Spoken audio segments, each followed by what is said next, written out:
Do you think the British taxpayer has a right to ask serious questions about how an unelected Prime Minister could potentially give away £1 million of taxpayers' cash for some big green agenda? Well, I certainly hope Rishi Sunak is not actually taking this £1 trillion claim seriously. It's a bit of a political stunt. But I think the point that you made earlier about doing it when times are rosy is a really, really important one. Rishi Sunak is facing a really tough in-tray. We've got a historically high tax burden, and at the same time we've got public services which are struggling. And to think that he would be spending any spare cash and any spare change that he can find on something like climate adaptation, on £90 million to help the Congo Basin, just seems completely preposterous. Yeah, I mean, look, what about people that are right here? I mean, with absolute respect, you know, Dorothy in Whitehaven, who's struggling to heat her home or is absolutely apoplectic with worry about the fact that maybe a business shut down during a lockdown that Rishi Sunak seemed to back as well, and a large part is now to blame for our financial woes. But it'll be a relief to Dorothy in Whitehaven here, who maybe voted Tory at the last election, that the people of the Congo Basin will have a bit more cash. Well, exactly, and your colleague Tom Harwood made the point earlier on Politics Live that the UK has done more to cut CO2 emissions in the last 30 years than any other country. So the British people, I think they feel like they're really, really doing their part, and they have done their part.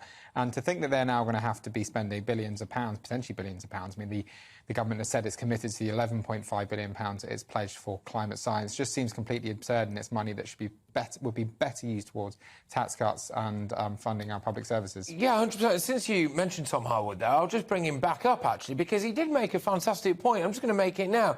So the SNP block new nuclear, the Tories block onshore wind, Labour blocks shale gas, the Greens block solar farms, and the Lib Dems block just about anything being built anywhere.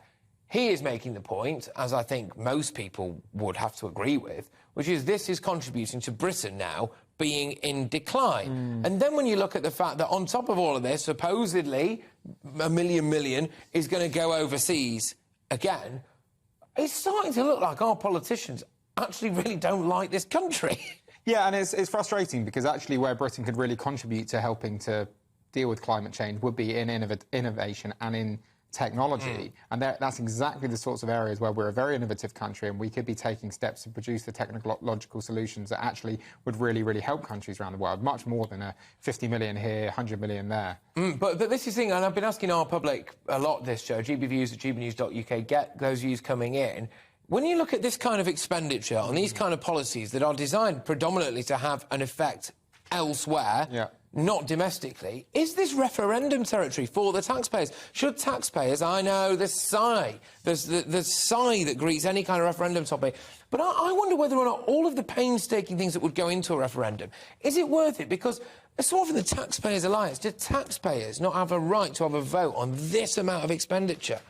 Well, I think you're absolutely right that we need a national conversation, and we need a conversation which takes into account the interests of taxpayers far, far more than it currently does. That's something that we try to do. But as for referendum territory, I don't think that's for us to talk about, really. You don't really? And this does appear to be a big waste of taxpayers' money, potentially, I suppose. Do you sympathise with people who say that actually charity should start at home?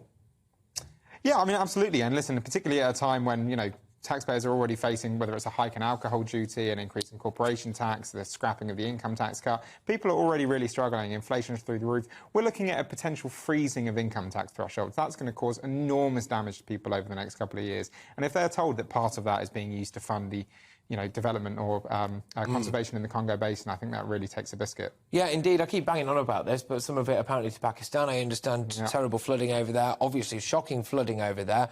But then at the same time, they have got a nuclear weapons programme, for example. That doesn't just happen. That takes a fair bit of cash. 80 million quid, supposedly, on something slightly different to the climate, to lob over to the French to, as far as I can tell, not really patrol the channel.